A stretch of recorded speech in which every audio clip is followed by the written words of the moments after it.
Pertama-tama setelah Shalom, saya Kyonghi dulu.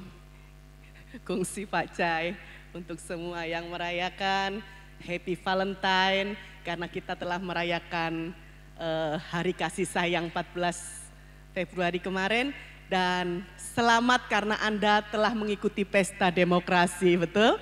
Semua sudah nyoblos, ini masih ada sisa tinta ya. Sudah nyoblos semua ya. Puji Tuhan, apapun yang terjadi, siapapun yang nanti jadi pemimpin, percayalah bahwa pemimpin sebuah bangsa yang besar itu pasti datang dari Tuhan. Doakan saja karena apapun yang terjadi tidak akan di luar kendali Tuhan. Puji Tuhan. Saudara yang dikasihi Tuhan, saya begitu mengikuti pujian pertama, saya kembali mengucap syukur. Seperti yang telah terjadi beberapa waktu yang lalu waktu saya melayani ibu-ibu di tempat ini. Pujian tadi benar-benar sepertinya Tuhan sudah siapkan melalui hamba-hambanya. Hari ini firman Tuhan diambil dari Mazmur pasal yang ke-36. Sebetulnya secara manusia, ini melayani wanita hari Valentine, maka saya harus menyiapkan yang berbau kasih sayang begitu ya. Tapi saya bilang sama Tuhan, Tuhan awal tahun 2024 Tuhan pimpin. Kami juga ada namanya Women of Worship Ministry Surabaya, di mana kami dipimpin Tuhan untuk memulai pembacaan kami di 2024 itu diawali dari kitab Mazmur. Kenapa mengawali dari Mazmur, kenapa tidak dari Kejadian atau dari Matius? Yang pertama itu adalah pimpinan Tuhan. Namun setelah dipelajari, ternyata Mazmur itu disebut sebagai kitab kecil, Little Bible. Karena di dalam Mazmur 1 sampai 150 dengan kita membaca rutin dan mengerti makna setiap pasalnya, maka kita sudah bisa mengerti dan dapat sangat mudah memahami apa yang ditulis dari Kejadian 1 sampai Wahyu yang terakhir. Karena Mazmur itu disebut dengan Little Bible. Dari kejadian manusia sampai kejatuhan bangsa Israel sampai penebusan bahkan sampai nanti akhir zaman di Mazmur itu ada, saudara. Dan hari ini tepat pembacaan kami dan perenungan di Mazmur pasal 36. Saya bilang, pokoknya Tuhan saya ikut aja. Mazmur 36 ya. Saya enggak tahu judulnya apa. Tapi setelah saya lihat tanggal 16 jatuhnya di pasal 3. Terima kasih Bu Gam. Ternyata jatuhnya di pasal 36 dan judulnya adalah kefasikan orang berdosa dan kasih setia Allah. Ternyata 36 ini pun berbicara tentang kasih setia Allah. Saya bersuka cita di dalam Tuhan dan saya bilang memang ini yang kita perlukan. Valentine itu berbicara apa sih? Kasih setia Allah. Kalau manusia mungkin menganggap Valentine itu adalah kasih antar sesama. Saudara tahu bagaimana mungkin bisa manusia saling mengasihi kalau itu bukan bentuk respon karena Allah lebih dulu mengasihi kita. Amin saudara. Tidak ada namanya kasih dalam dunia selain daripada kasih itu yang sudah datang dari surga kepada saudara. Langsung datang dari surga ke dunia untuk saudara. Dan kasih itu yang memampukan kita untuk mengasihi sesama. Karena itu dikatakan kasih itu adalah sebuah respon. Mari kita buka Alkitab kita, Mazmur 36 ayat 1 sampai 13. Kita akan baca bergantian ya ibu-ibu ya, 1 sampai 13.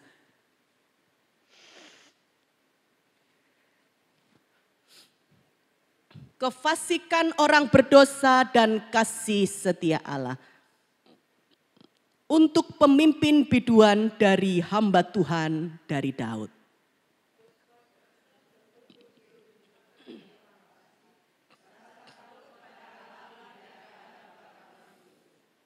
Sebab ia membujuk dirinya sampai orang mendapati kesalahannya dan membencinya.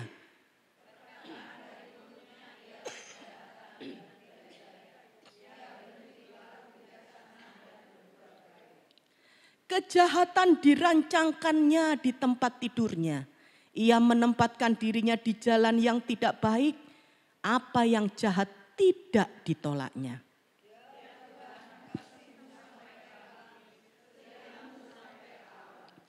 Keadilanmu adalah seperti gunung-gunung Allah, hukummu bagaikan samudra raya yang hebat, manusia dan hewan kau selamatkan ya Tuhan.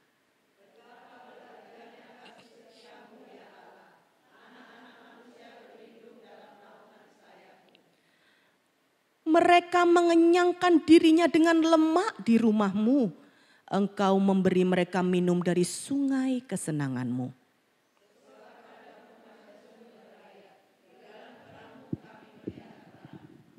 Lanjutkanlah kasih setiamu bagi orang yang mengenal engkau dan keadilanmu bagi orang yang tulus hati.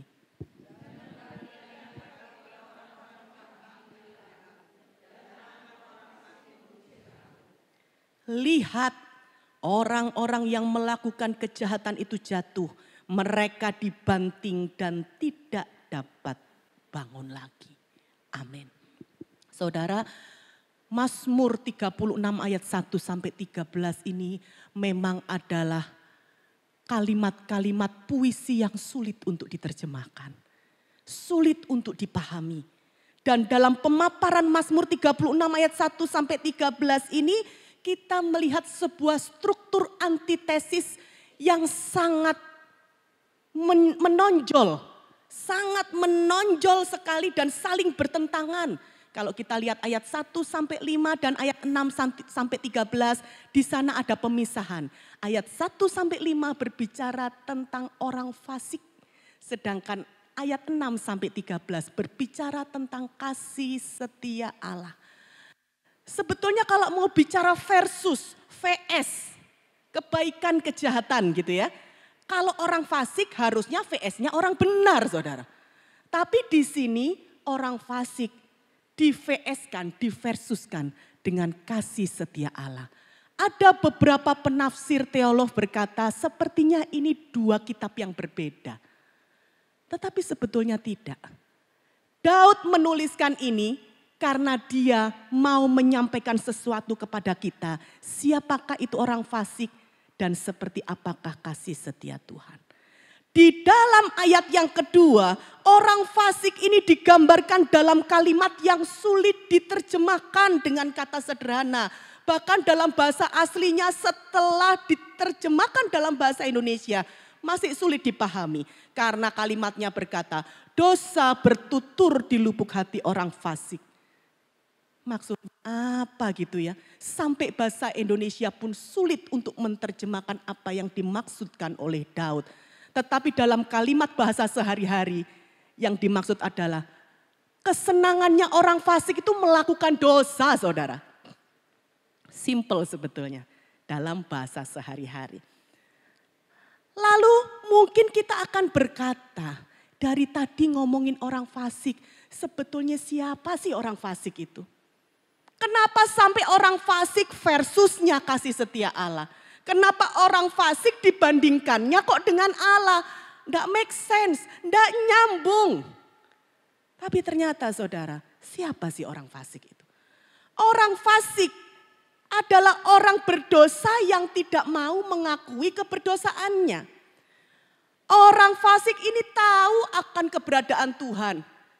Kalau bilang percaya, dia tahu kok. Dia paham betapa besarnya Tuhan itu. Tetapi dia tidak mau mematuhi perintah Tuhan. Dengan kata lain, menurut Alkitab, orang fasik adalah orang yang hidupnya kompromi dengan dosa dan tidak menolak segala bentuk kejahatan. Berarti siapakah orang fasik? Pantes kok versusnya kasih setia Allah. Ternyata orang fasik itu tidak jauh-jauh. Bahkan mungkin kita ini adalah orang fasik, saudara. Enggak mungkin saya bukan orang fasik. Pada saat kita tidak mengakui keberdosaan kita, kita ini orang fasik, saudara. Saat kita bilang, enggak, hidupku ini benar kok. Aku enggak pernah lakukan kejahatan. Saat kita mengatakan itu pun berarti kita punya kefasikan dalam diri kita. Pantes kok kalimatnya orang fasik versusnya kasih setia Allah. Bukan tidak percaya Tuhan, bukan tidak kenal Tuhan. Orang fasik itu kenal tapi tidak mau melakukan. Jangan-jangan kita pun secara tidak sadar dalam kehidupan kita sehari-hari, kita pun kompromi dengan dosa dan tidak menolak segala bentuk kejahatan. Saudara, ini menjadi sebuah hal yang mengejutkan setelah mempelajari ayat ini. Jujur dalam hati ini sampai tidak tahan melihatnya, ya ampun, tidak jauh-jauh ternyata fasik bukan orang di luar sana. Kita biasanya menuduh orang tuh, orang fasik tuh. Pada saat kita tunjuk-tunjuk ini orang fasik, ternyata yang tiga itu diri kita, yang fasik itu adalah kita. Ayat 2 berkata, dosa bertutur di lubuk hati orang fasik. Rasa takut kepada Allah tidak ada pada orang itu. Dosa bertutur di lubuk hati orang fasik. Kesenangannya adalah dosa. Kok ada ya orang kok kesenangannya dosa? Banyak saudara. Bahkan di sekitar kita, saudara bisa bertanya dalam diri kita sendiri masing-masing. Banyak enggak orang yang suka melakukan dosa? Banyak saudara. Bahkan yang bangga dengan dosa pun banyak. Di mana? Di dalam gereja saudara. Wah aku dulu, saking sekarang wis umur ya aku ya. Dulu waktu aku muda dulu, waduh jagoan aku. Loh kok bangga dengan dosa itu saudara. Dulu aku lek minum itu, ini perempuan saudara. Dulu lek minum, kuat saking wis umur ini lambungku ndak kuat. Berarti dosa itu menjadi sebuah kebanggaan. Kalau ndak bangga dia ndak mungkin membanggakan apa yang dilakukan di waktu yang lalu. Harusnya dulu aku ndak kenal Tuhan, sekarang sudah kenal Tuhan bertobat. Tapi ini enggak, bangga. Aku dulu ya, aku semua ini kalah. Ndak ada yang berani sama aku loh, maksudnya bagaimana itu. Di dalam gereja kalau berceritanya seperti itu kan jadi hati kita jadi merasa sedih gitu mendengarnya.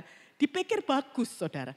Nah memang orang-orang semacam ini tuh tidak menyadari dengan apa yang dia lakukan dikatakan. Ayat 3 berkata, ia membujuk dirinya sampai orang mendapati kesalahan dan membencinya.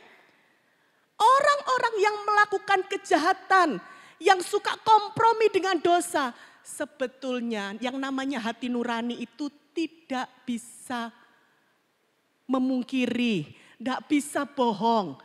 Setiap orang yang melakukan kejahatan itu sebetulnya hati nuraninya tahu. Tapi dia memungkiri dirinya sendiri. Sampai orang lain mengatakan kamu tidak benar.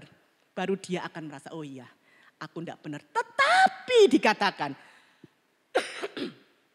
Tetapi orang-orang ini masih bisa menolak dan berkata, cuman masalah kecil Tuhan pasti mengampuni. Tuhan pasti tahu dan Tuhan tidak keberatan dengan apa yang tak lakukan.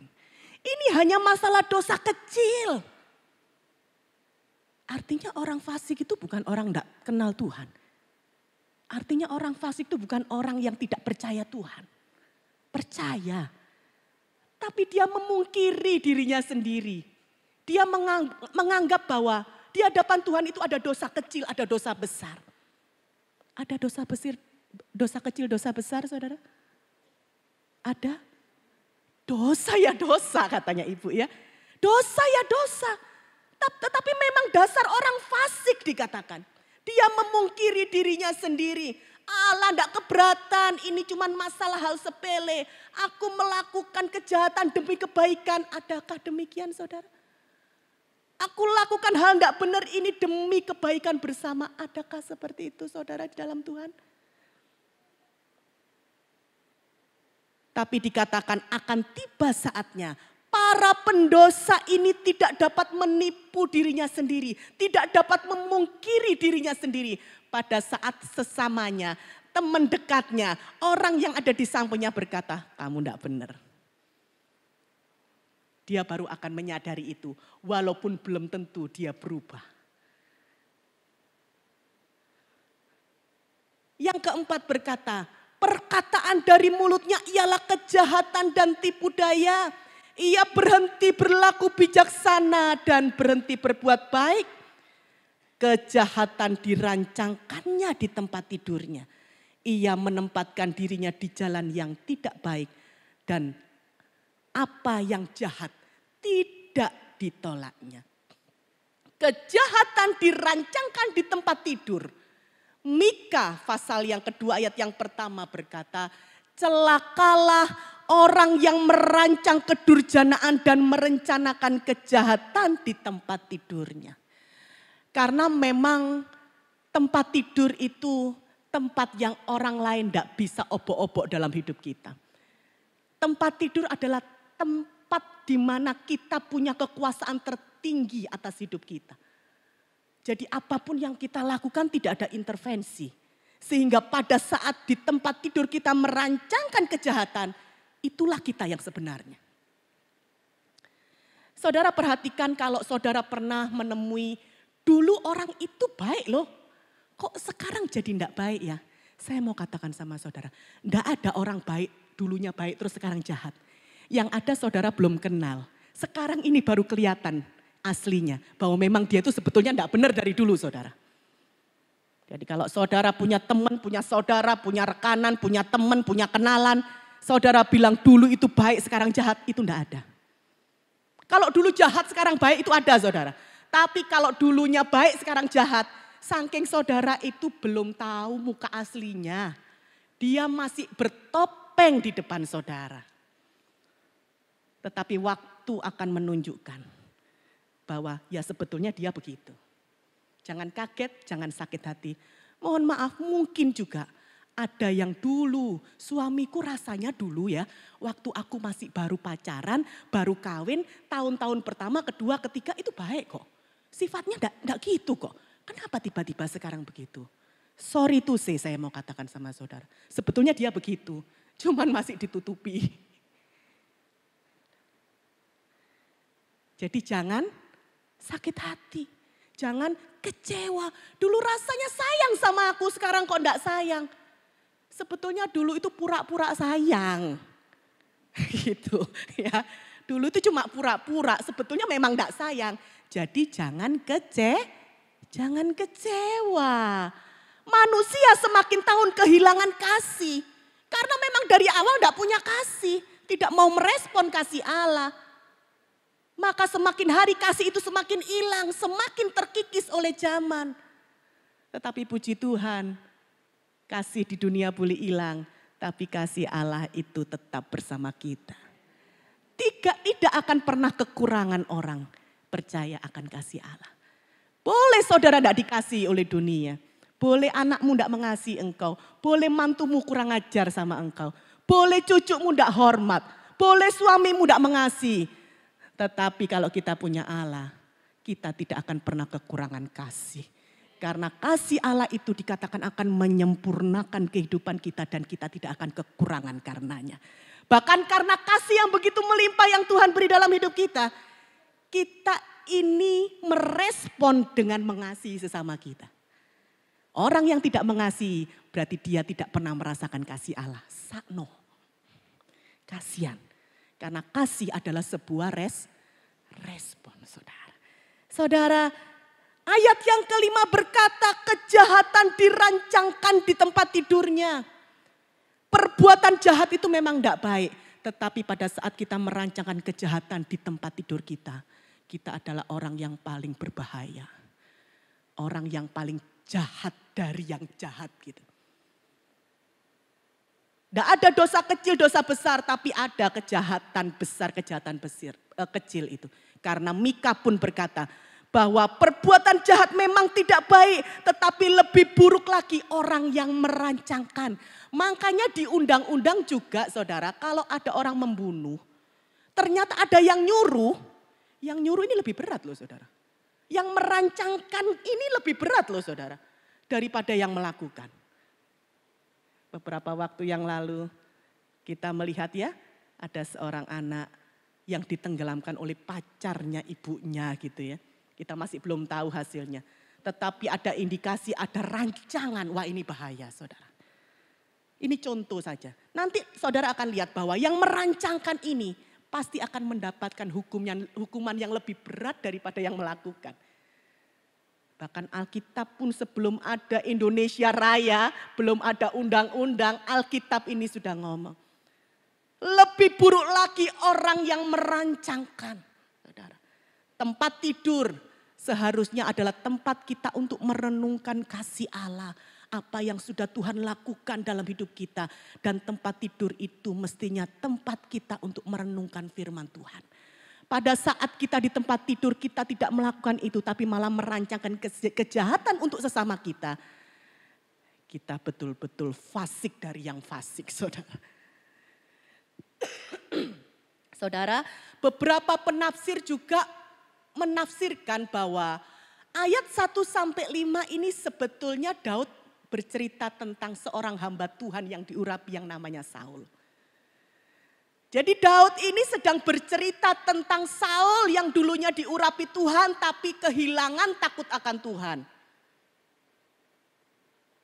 Saul yang tadinya diurapi Tuhan, orang yang diurapi dan dipilih oleh Tuhan menjadi raja untuk bangsa Israel, disebut Daud adalah orang fasik. Jadi sebetulnya pasal ini Daud sedang menceritakan bagaimana Daud yang mestinya adalah orang yang diurapi Tuhan, orang yang telah dipilih Tuhan, tapi sudah berubah menjadi orang yang jahat dan tidak lagi takut kepada Allah. Saul pura-pura baik kepada Daud dengan memberikan anaknya untuk diambil menjadi istri Daud. Tapi di waktu yang sama dia merancangkan kejahatan untuk Daud. Sebetulnya ini ceritanya tentang itu saudara. Tetapi kita mau keluar dari konteksnya. Dan kita melihat bagaimana keadaan dunia saat ini. Bukankah yang terjadi ini sama dengan yang terjadi di dalam kehidupan kita sehari-hari? Ada di sini yang tidak pernah disakiti? Ada di sini yang tidak pernah diperlakukan tidak baik dengan sesamanya, saudaranya, keluarganya, suaminya, anak-anaknya, kerabatnya? Apakah semua baik-baik saja, tidak pernah mengalami persoalan penderitaan dalam dunia ini? Ada, kalau ada dapat hadiah nanti. Tidak ada yang mau dapat hadiah berarti semuanya mengalami bukan? Jadi ternyata pasal ini pun terjadi dalam kehidupan kita. Kelihatannya sepele, tetapi saudara tahu kejahatan dan rancangan jahat yang diberikan kepada kita yang dilakukan oleh orang paling dekat itu sangat menyakitkan. Mendingan orang lain yang tidak kenal. Tetapi kalau yang lakukan adalah suami kita, anak kita, mantu kita. Atau orang-orang terdekat dengan kita, sahabat kita. Sakitnya itu luar biasa. Gak bisa ngomong saudara. Sing ono cuma nangis. Tapi jangan salah nangis ya, nangisnya kepada Tuhan. Hati ini tidak tahan kalau yang lakukan orang yang terdekat sama kita. Daud ini juga gitu. Saul ini bukan orang jauh untuk dia. Orang yang sangat dekat. Makanya lorone setengah mati gitu saudara. Sampai ceritanya itu begini. Kalimat-kalimatnya sampai seperti ini. Saudara kalau melihat membaca dari pasal pertama. Semua yang disebut musuh-musuhku, orang yang menjahati aku, yang menginginkan kematianku, yang merongrong aku sepertinya baik mulutnya tapi ternyata di dalamnya penuh ulat. Itu semua orang terdekatnya Daud. Orang-orang yang ada di sekelilingnya Daud. Mungkin kalau orang lain ketawa kali. Tapi kalau orang terdekat yang lakukan itu sama kita. Waduh, yang ada lambung kumat terus saudara. Ya, lambung bisa naik terus, bisa lari ke jantung, bisa mati gitu. Ya, kalau kita tidak punya kasih setia Allah, kita tidak mengingat betapa kasihnya Tuhan untuk kita tidak mungkin bisa bertahan. Saudara, ada banyak di antara kita yang pasti mengalami seperti yang dialami oleh Daud ini. Sangat cocok dengan gambaran ini dan itu memprihatinkan, saudara. Ya mungkin kadang-kadang secara manusia, sudahlah enggak usah dipikir. Berusaha untuk enggak mikir, tapi mendem dalam, saudara. Di jero hati ndak bisa tahan, akhirnya yang kena adalah lambung, saudara ya, sakit lambung. Lalu tiba-tiba ini menjadi sebuah antitesis. Loncat ke ayat yang ke-6 tiba-tiba Daud berkata demikian. Ya Tuhan, kasih-Mu sampai ke langit, setia-Mu sampai ke awan. Kasih-Mu sampai ke langit, setia-Mu sampai ke awan.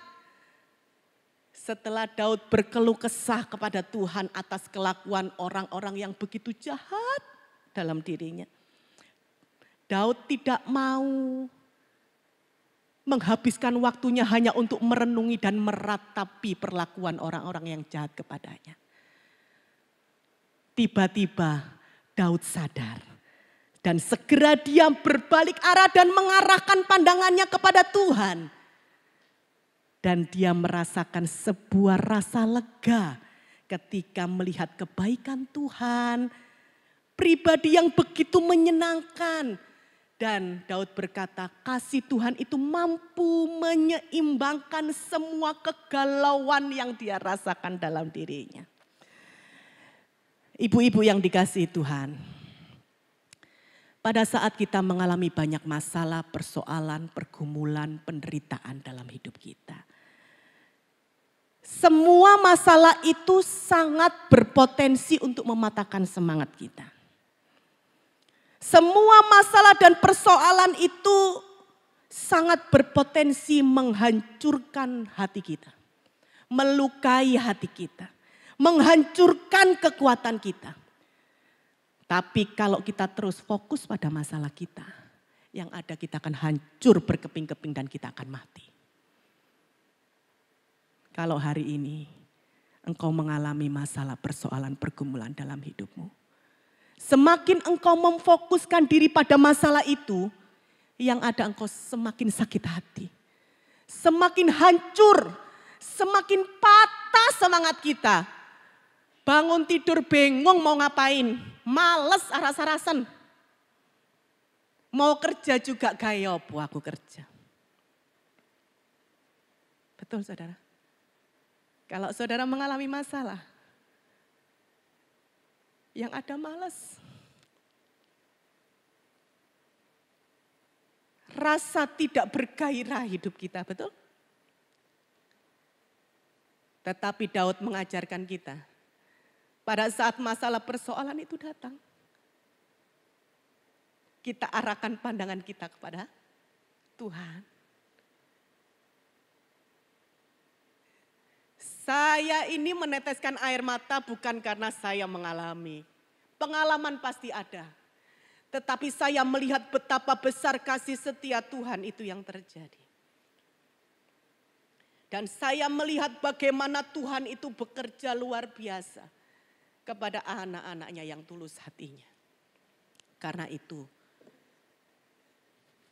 tidak semua yang kita katakan kalau kita orang Kristen maka kita akan mengalami kasih setia Tuhan. Enggak loh saudara.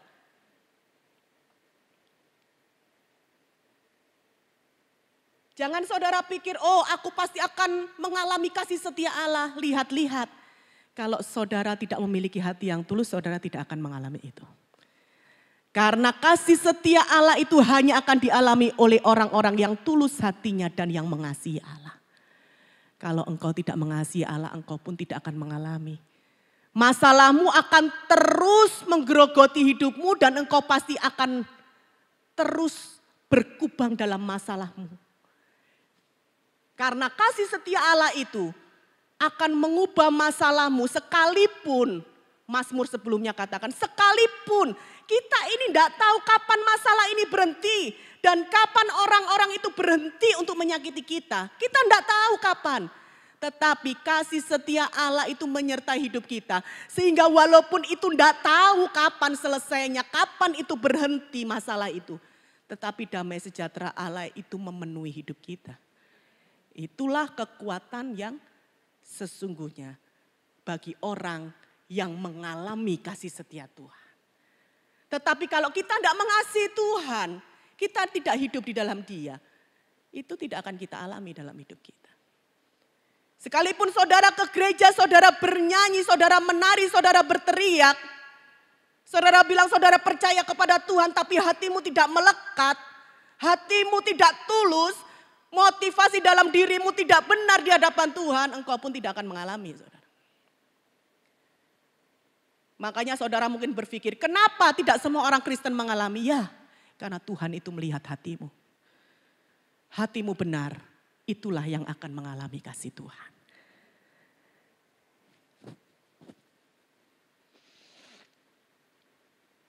Saudara, sekali lagi pada saat masalah itu datang dalam hidup kita. Jangan habiskan waktumu untuk meratapi semua masalah yang terjadi dalam hidupmu. Karena kita tidak tahu waktu kita ini sampai kapan. Jangan sampai menghabiskan waktu kita, kesempatan kita dengan percuma. Belum tentu yang lebih tua duluan yang Tuhan panggil. Siapa tahu kita duluan, kita tidak ada yang tahu. Mungkin orang tua berkata, kan mama duluan, belum tentu. Ternyata anaknya duluan, habis anaknya cucunya baru neneknya. Kita tidak tahu kapan Tuhan panggil kita. Karena itu jangan habiskan waktumu untuk meratapi masalah, persoalan, penderitaan dan pergumulan hidupmu saat ini. Tetapi segera pindahkan arah pandangmu kepada Tuhan. Karena Tuhan yang akan melegakan engkau. Pada saat engkau mengubah pandanganmu, maka seperti yang Ibu kesaksian tadi, masalah itu adalah remeh. Masalah itu adalah sebuah hal yang receh, yang sangat kecil, yang rasanya bukan levelku. Itu masalah bukan level. Akhirnya saudara akan melihat bahwa orang-orang yang berbuat jahat kepadamu itu, level imannya saudara akan lihat jauh di bawahmu. Oh ya ampun, ternyata level imannya dia ada di sana. Di dalam alam roh saudara akan melihat bahwa oh enggak selevel memang, pantas. Saudara akan mengalami itu nanti. Saudara perhatikan. Tapi kalau saudara selalu mengarahkan pandangan saudara kepada masalah itu, si masalah senang. Si pembuat masalah pun senang karena merasa apa? Engkau memperhatikan dia. Jangan diperhatikan karena dia adalah kecil. Dia remeh, dia adalah receh. Enggak penting untuk kita. Mari kita arahkan, pindahkan pandangan kita kepada Allah. Karena pada saat kita melihat betapa besarnya kasih Allah dalam hidup kita. Ini Allah loh, Tuhan loh. Tetapi kita ini dianggapnya begitu penting. Yang mestinya sebetulnya kita tidak penting. Pada saat kita mendapatkan perhatian dari Allah yang begitu besar itu memperhatikan kita yang rendah ini. Engkau akan mendapatkan kepuasan dari Dia. Dan semua masalah itu menjadi tidak penting lagi buat dirimu. Pada saat engkau sudah mengalami itu, level imanmu jadi naik saudara. Engkau akan menjadi wanita yang berbeda dengan pada wanita pada umumnya. Saudara boleh perhatikan ini, saudara boleh merasakan ini dan mengalami ini dalam hidupmu. Saudara, sebagai manusia, kita ini punya banyak alasan untuk mengeluh. Karena dunia ini memang sudah kehilangan kasih dan kesetiaan. Wajar, bukan tidak wajar kalau saudara mengeluh. Sambat, wajar. Kita ini pun masih daging saudara. Dunia ini sudah kehilangan kesetiaan, kehilangan kasih. Tetapi saat kita memandang kepada Allah, maka yang hilang dari dunia ini dikatakan akan kita temukan dengan sempurna di dalam diri Allah. Yang hilang tadi, yang kurang tadi dipenuhkan dengan kasih Allah. Itu pesan ayat yang ke-6. Yang ke-7 berkata, keadilanmu adalah seperti gunung-gunung Allah. Hukummu bagaikan samudra raya yang hebat. manusia dan hewan Kau selamatkan ya Tuhan. Keadilannya seperti gunung, hukum-hukumnya bagaikan samudra. Tidak hanya manusia, bahkan hewan pun Tuhan berikan keadilan dan diselamatkan. Bumi memberikan keadilannya pasti timpang sebelah, saudara. Dunia ini tidak pernah melakukan yang adil. Keadilan di bumi selalu berpihak pada sebagian orang. Mengorbankan yang kecil, mengorbankan yang lemah, berpihak pada yang besar, yang lebih beruang, yang lebih penting. Di mana saja, tidak ada cinta itu 50-50 saudara. Makanya Tuhan bilang tidak bisa kamu mengabdi kepada dua Tuhan. Karena engkau pasti akan berat kepada yang satunya dan tidak menghiraukan yang satunya. Tidak ada kasih yang adil itu. Saudara mau ngomong kepada anak juga, oh enggak kasihku adil. Bullshit saudara. Saking enggak ada timbangan. Kalau ditimbang enggak mungkin. Pasti berat sebelah. Itu yang dunia lakukan saudara. Tetapi dikatakan kalau Allah nih, keadilan Allah seperti gunung-gunung. Gunung ini berbicara tentang keperkasaan. Bagaikan samudra raya yang hebat. Bahkan keadilannya tidak hanya untuk manusia. Tapi untuk semua ciptaan termasuk hewan. Kalau keadilannya saja diberikan kepada kita, bahkan hewan pun mengalami keadilan Tuhan. Apalagi tentang keselamatan. Dikatakan keselamatan tidak hanya untuk orang Israel saja loh. Tapi keselamatan aku berikan kepada semua bangsa. Bersyukurlah saudara hari ini kita bisa kenal Yesus. Yang dulunya katanya cuma Tuhannya orang Israel. Tetapi ternyata dia adalah Tuhan kita. Dan kita diselamatkan oleh karena kasih setianya yang besar. Ayat yang ke-8. Betapa berharganya kasih setiamu ya Tuhan. Anak-anak manusia berlindung dalam naungan sayapmu. Ayat yang ke-8 ini keren. Kalau saudara mengerti maknanya. Betapa berharganya kasih setiamu ya Allah. Anak-anak manusia kita ini berlindung dalam naungan sayap. Ini Tuhan loh. Tuhan Allah yang perkasa.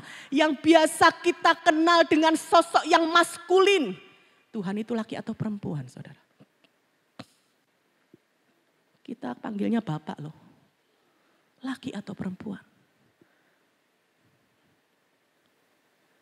Tapi biasanya kita ini mindsetnya.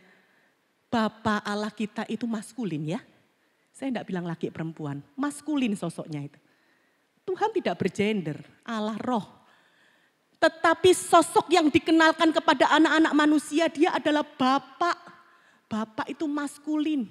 Allah yang perkasa, Bapa yang kekal. Raja segala raja. Kita kenal dia dengan sosok yang begitu perkasa. Seperti pahlawan yang menang di medan perang. Tetapi di sini Daud memperkenalkan Allah sebagai seorang ibu yang menaungi anak-anaknya dalam kepak sayapnya. Indah loh saudara. Tuhan kita itu indah. Kali ini Allah yang perkasa yang biasanya digambarkan dengan kekuasaan dan keperkasaan. Tiba-tiba yang maskulin tadi berubah menjadi feminim. Menjadi seperti ibu yang menaungi dan melindungi anak-anaknya. Biasanya yang melindungi ini ibu saudara. Bapak itu tidak melindungi. Betul ya? Anak-anak itu selalu nyaman dalam dekapan ibunya, bukan dekapan bapaknya. Nah kali ini Allah yang perkasa. Dari pribadi yang kita lihat adalah pribadi yang maskulin, perkasa, pahlawan perang. Berubah menjadi feminim, berubah menjadi sosok pribadi yang begitu lembut. Menjadi seperti seorang ibu yang melindungi anak-anaknya. Ada keindahan tersendiri ketika menggambarkan Allah dengan gambaran keibuan. Seorang ibu yang menaungi anak-anaknya. Ibu-ibu yang dikasihi Tuhan. Manusia hidup ini tidak selalu kuat. Kita ini hidup tidak selalu dalam keadaan yang baik. Ada saatnya kita ini lemah. Ada saatnya kita ini takut. Ada saatnya kita ini jatuh. Saudara. Ada saatnya kita sakit. Ada saatnya kita ini ragu-ragu dengan hidup kita. Ada saatnya kita ini rapuh seperti tidak berdaya.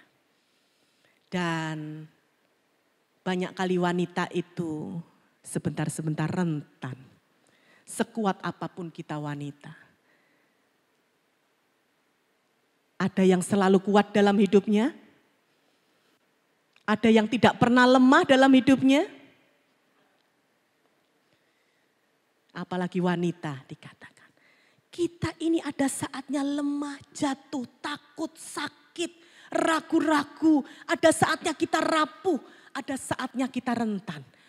Kalau kita mengenal Allah sebagai sosok pahlawan yang menang dari medan perang. Kalau kita hanya mengenal Allah sebagai Allah yang perkasa datang dengan keperkasaannya. Kita akan kekurangan penghiburan, saudara. Tapi sekarang kita tahu. Ternyata Allah yang kita sembah ini tidak hanya seperti pahlawan yang perkasa. Tapi dia itu lemah lembut. Begitu kasih setianya itu indah dan mampu untuk membuat kita rasa tenang, nyaman, kuat dan terlindungi, saudara. Saudara kalau melihat di dalam Alkitab, keindahan-keindahan Allah itu selalu digambarkan dengan feminim, saudara. Tapi keadilannya selalu digambarkan dengan maskulin. Itulah kenapa saudara harus tahu bahwa Allah yang kita sembah itu adalah satu pribadi yang sempurna. Yang mampu untuk menyempurnakan hidupmu yang kurang sempurna dalam dunia ini. Dan kalau memiliki dia, engkau tidak akan kekurangan suatu apapun dalam hidupmu. Bahkan kasih yang hilang sekalipun dalam hidupmu. Saudara yang dikasihi Tuhan, kita lanjutkan yang ke-9 berkata, mereka mengenyangkan dirinya dengan lemak di rumahmu. Engkau memberi mereka minum dari sungai kesenanganmu.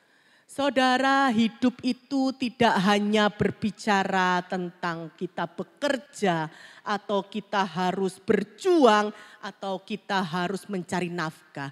Tetapi hidup ini kita perlu yang namanya rasa aman.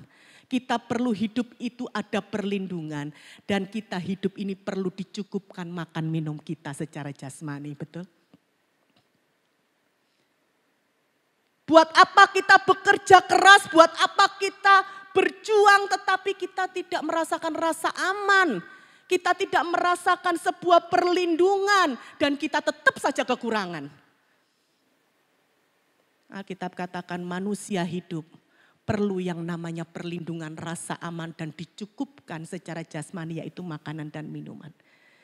Dan tahukah saudara, untuk hal itu ternyata Tuhan itu sudah siapkan bagi semua manusia. Saudara lihat, tidak seorang pun sebenarnya yang kekurangan makan dan minum selama dia hidup benar di hadapan Tuhan. Tidak bicara banyaknya uang yang saudara miliki, seberapa banyak harta yang saudara miliki. Selama engkau hidup benar, engkau tidak akan tidak makan, tidak minum. Sebetulnya.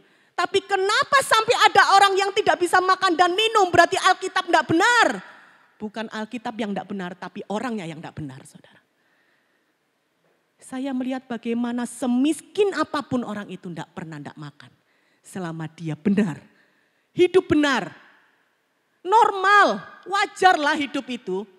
Apa yang harus engkau lakukan? Lakukan sebagai bagianmu itu. Karena apa? Tuhan itu menciptakan manusia terakhir. Semuanya itu sudah dicepak semua, saudara. Setelah semua cepak baru manusia itu diciptakan oleh Tuhan sehingga manusia tinggal menikmati sebetulnya saudara. Mana ada orang tidak bisa makan. Bahkan kalau mau ke pasar itu, pasar Mangga 2, saya kalau belanja untuk masak buat ibadah itu saudara. Saya belanja melihat yang namanya sayur kita beli di Hoki saja, di sana dibuang-buang kok saudara. Di Hoki kita beli mahal loh sayur kubis itu. Satu bungkus gini bisa 15.000, di sana dikelentek, dibuang-buang sih seger. Padahal kita kalau beli enggak langsung dimasak, layu juga di rumah saudara. Itu pun kita masih mau masak loh, layu tetap dimasak, eman karena belinya sudah mahal. Di sana itu dibuang-buang, saya lihat ini kalau sampai ada orang yang bilang enggak bisa makan kebacut. Wong saya saja makan ya, masak ya simple-simple, enggak terus makan tiap hari steak gitu saudara ya. Makan nasi, sarapan nasi dengan telur, goreng tempe, sambal sudah. Sekarang kehilangan sambal karena lambungnya kumat. Sudah tidak bisa sambelan lagi. Saudara, Tuhan itu bukan Tuhan yang asal. Sebelum dia menciptakan segala sesuatu itu sudah planningnya sempurna. Bahkan sampai nanti kapan saudara masuk dalam kerajaan surga pun itu sudah ada dalam planning Allah. Bukan Tuhan yang menyebabkan saudara masuk surga atau neraka. Tetapi karena kehendak bebas. Engkau memilih yang mana. Tetapi karena Tuhan ini maha tahu. Dia pun tahu ini orang bakalan masuk surga atau masuk neraka dia sudah tahu. Karena kemahatauannya bukan karena kehendaknya. Itu sebabnya Firaun itu saudara. Ada yang berkata jahat ya. Tuhan itu ya pakai Firaun dikeraskan hatinya. Untuk supaya menyatakan kemuliaannya bagi bangsa Israel. Salah saudara. Bukan Tuhan yang keraskan hatinya Firaun. Tapi Tuhan itu maha tahu. Tuhan tahu Firaun ini tidak akan bisa berubah. Sekalian dipakai. Tuhan juga mengenal saudara dan mengenal saya. Kalau sampai Tuhan lihat kita adalah orang yang keras hati yang tidak bisa dibentuk. Jangan sampai Tuhan pakai kekerasan kita untuk menyatakan kemuliaannya bagi orang lain. Yang rugi kita saudara. Saudara mengerti maksudnya? Jangan sampai. Karena sekali lagi Tuhan itu melihat hati. Hanya orang-orang yang tulus hatinya yang akan menikmati kasih setia Allah yang besar. Ayat yang ke-10 berkata, sebab padamu ada sumber hayat. Di dalam terangmu kami melihat terang. Sebab padamu ada sumber hayat. Sumber hayat. Hayati. Hayat. Akhir hayat. Saudara mengerti maksudnya? Hayat itu kehidupan.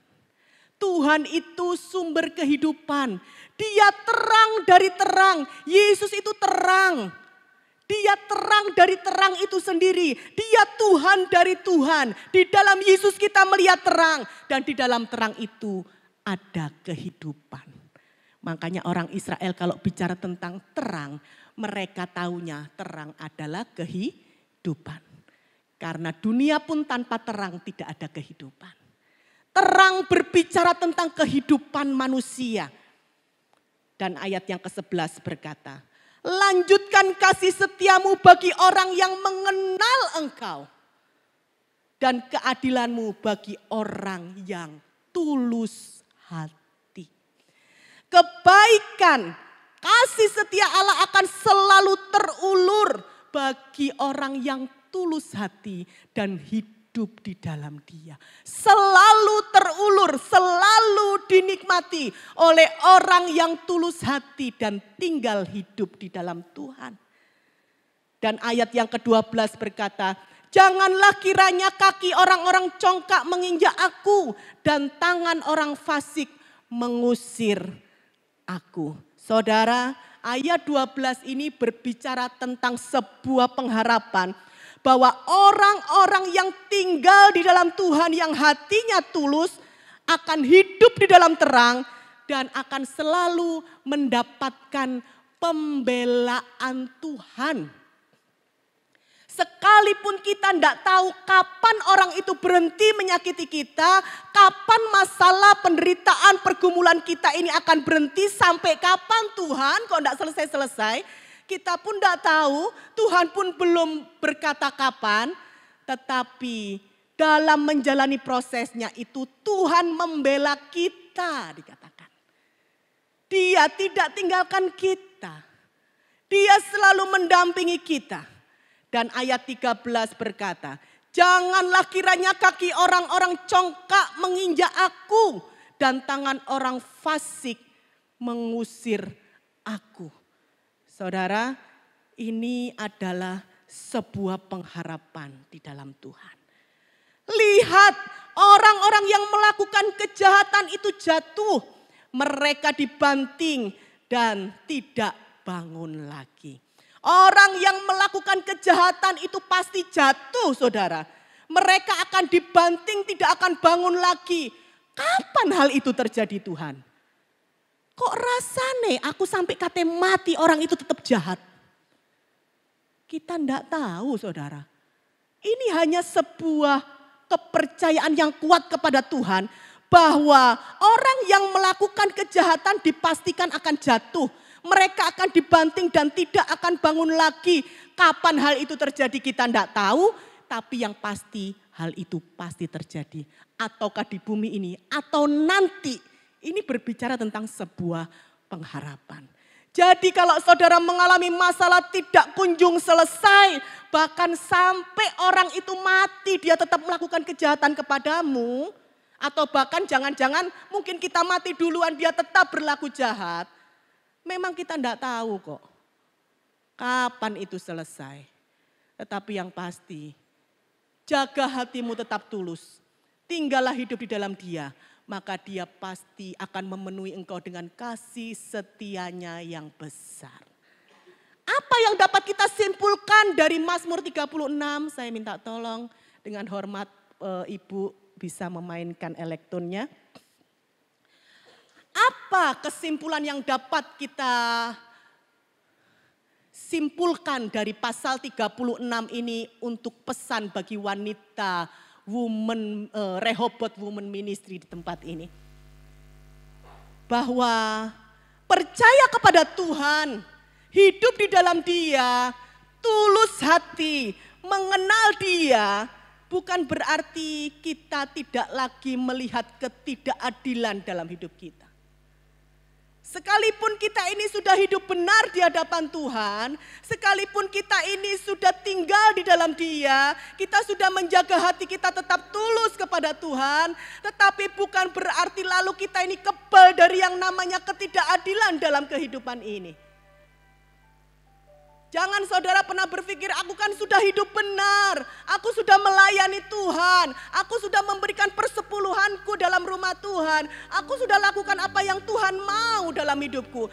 Tetapi kenapa aku masih mengalami masalah persoalan dan penderitaan dalam hidupku? Karena memang semuanya itu tidak membuat kita kebal dari ketidakadilan dalam dunia ini. Semakin engkau melekat kepada Tuhan, bukannya semakin engkau akan baik-baik saja.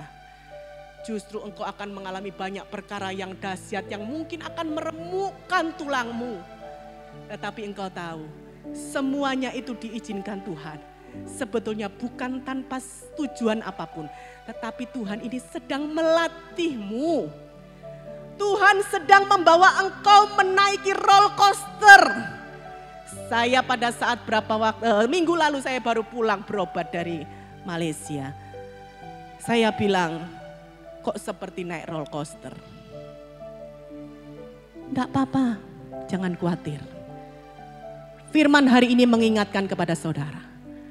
Kalau hidupmu saat ini seperti naik roller coaster. Sebetulnya ini tujuan Tuhan adalah untuk membuat kita seimbang. Kalau kita sudah terbiasa dengan hidup roller coaster kita, maka kita ini akan stabil. Sewaktu-waktu ada masalah datang menyerang lagi, kita sudah biasa, itu kecil sudah tak lewati dulu. Begitu ada masalah besar lagi datang, tidak ada apa-apanya dulu wes tak lewati, saudara. Kalau kita belum melewati, stres, bisa jantungan saudara, bisa nangis mewek setiap hari. Tapi kalau kita sudah melewati, kita sudah tahu nih, dari level A, level 1 sampai level 10 kita sudah melewati kehidupan roller coaster itu. Maka kalau nanti kita lewati lagi, kita bilang, itu wes biasa itu. Tapi ternyata masalah persoalan pergumulan penderitaanmu itu adalah tujuan Tuhan untuk mempersiapkan engkau lebih kuat lagi. Lebih besar lagi imanmu kepada Tuhan dan kepercayaanmu kepada Dia.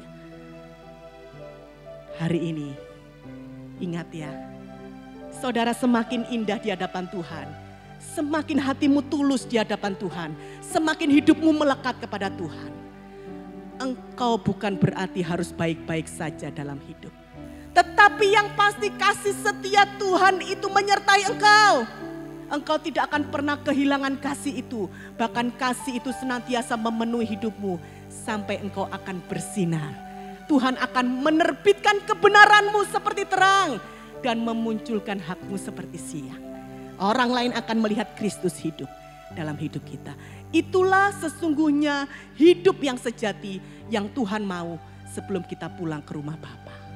Persiapkan hidupmu menjadi Rehoboth Women Ministry yang jadi berkat buat orang. Semua kita bangkit berdiri bersama-sama.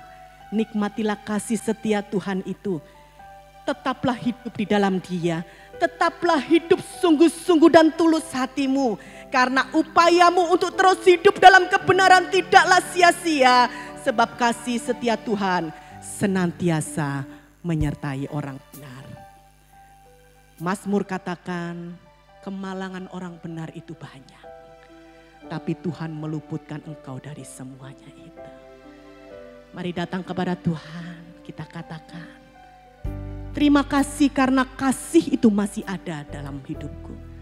Kasih yang Tuhan berikan mampu membalut lukaku. Kasih yang engkau berikan memenuhi hidupku sehingga aku tidak kekurangan kasih di dalam dunia ini.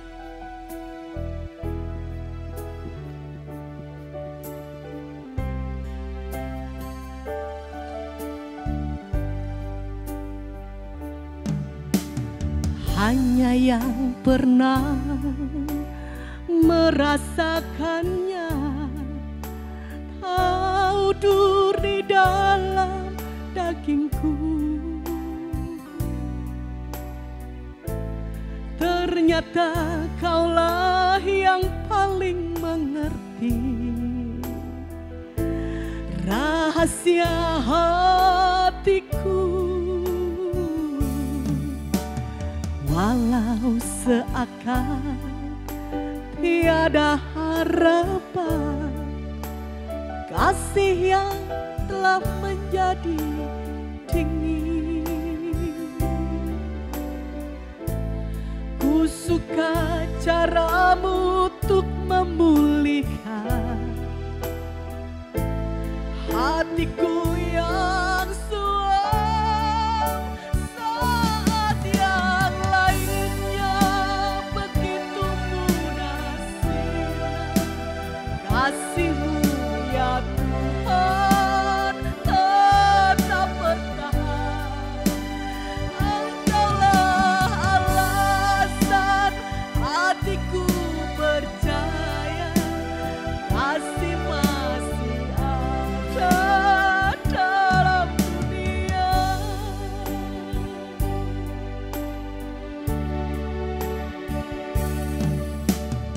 Hanya yang pernah merasakannya tahu duri dalam dagingku.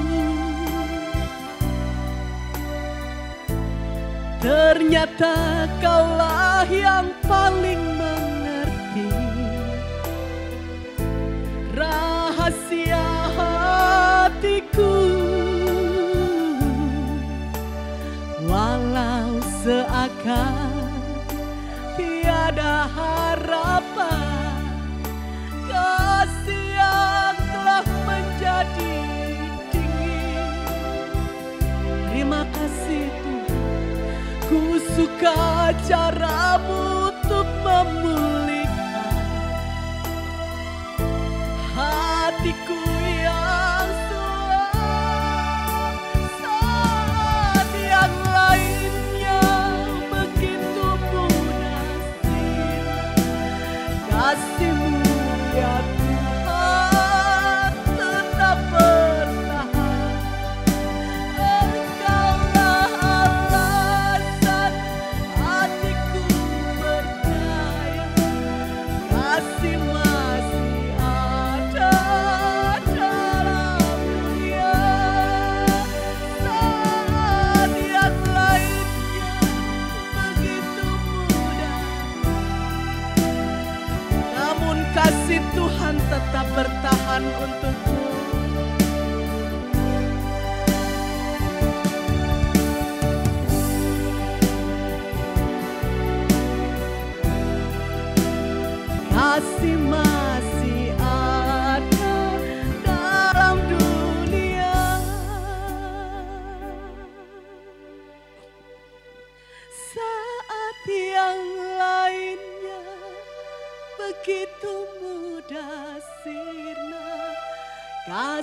kasih-Mu ya Tuhan tetap bertahan. Engkaulah alasan hatiku percaya, kasih masih ada dalam dunia. Saat yang lainnya begitu mudah silam, kasih-Mu ya Tuhan tetap bertahan. Engkaulah alasan hatiku percaya, kasih masih ada dalam dunia. Engkaulah alasan hatiku percaya, kasih masih ada dalam dunia. Engkaulah alasan hatiku percaya, kasih masih ada dalam dunia. Terima kasih Tuhan, karena kasih-Mu sampai ke langit, karena setia-Mu sampai ke awan, karena keadilan-Mu adalah seperti gunung-gunung alam, dan hukum-Mu bagikan samudra raya yang hebat. Kami tahu Tuhan, hidup dalam dunia ini tidak membuat kami orang benar menjadi kebal dengan ketidakadilan dan persoalan pergumulan kehidupan kami. Tetapi kami percaya pagi hari ini, saat kami memiliki Allah yang penuh dengan kasih setia itu, maka hidup kami akan menjadi hidup yang begitu bersorak-sorai karena Engkau. Karena kami tidak pernah kehilangan kasih itu dalam kehidupan kami. Mungkin persoalan, pergumulan, penderitaan menggerogoti dalam kehidupan kami, mematahkan semangat kami, menghancurkan hati kami, membuat kami menjadi runtuh hidup kami. Tetapi saat kami mengarahkan pandangan kami kepada Tuhan yang penuh dengan kasih setia itu, kembali jiwa kami akan disegarkan oleh Engkau. Terima kasih Tuhan, kami bersyukur memiliki Engkau, Allah yang penuh dengan kasih setia yang besar. Dan kami bersyukur menjadi wanita-wanita-Mu pagi hari ini yang beroleh satu pengetahuan yang benar akan Engkau. Bahwa Engkau Allah Sang yang maha perkasa, yang penuh dengan gagah perkasa itu pun mampu menjadi sebuah sayap yang melindungi dan menaungi kami sebagai seorang ibu yang mengasihi anak-anaknya. Inilah pribadi yang indah itu yang kami temukan di dalam pribadi-Mu Yesus. Terima kasih Tuhan, kiranya pulang dari tempat ini nanti, sekali lagi kami boleh menghadapi pergumulan kehidupan kami. Kami akan hidup dengan realita yang ada di depan kami. Tapi dengan kekuatan firman Tuhan pagi hari ini, kami boleh kembali dikuatkan supaya kami tetap teguh berdiri dan kami tidak kehilangan pengharapan di dalam Tuhan. Karena kami tahu pengharapan di dalam Tuhan tidak pernah mengecewakan, dan pengharapan itu menjadi sebuah sau yang kuat yang akan membuat kami bertahan sampai akhir. Terima kasih Tuhan, terpujilah nama-Mu di dalam nama Tuhan Yesus Kristus, Allah yang penuh kasih setia. Kami bersyukur dan kami berdoa. Mari semua yang diberkati sama-sama katakan amin. Silakan ibu-ibu duduk kembali.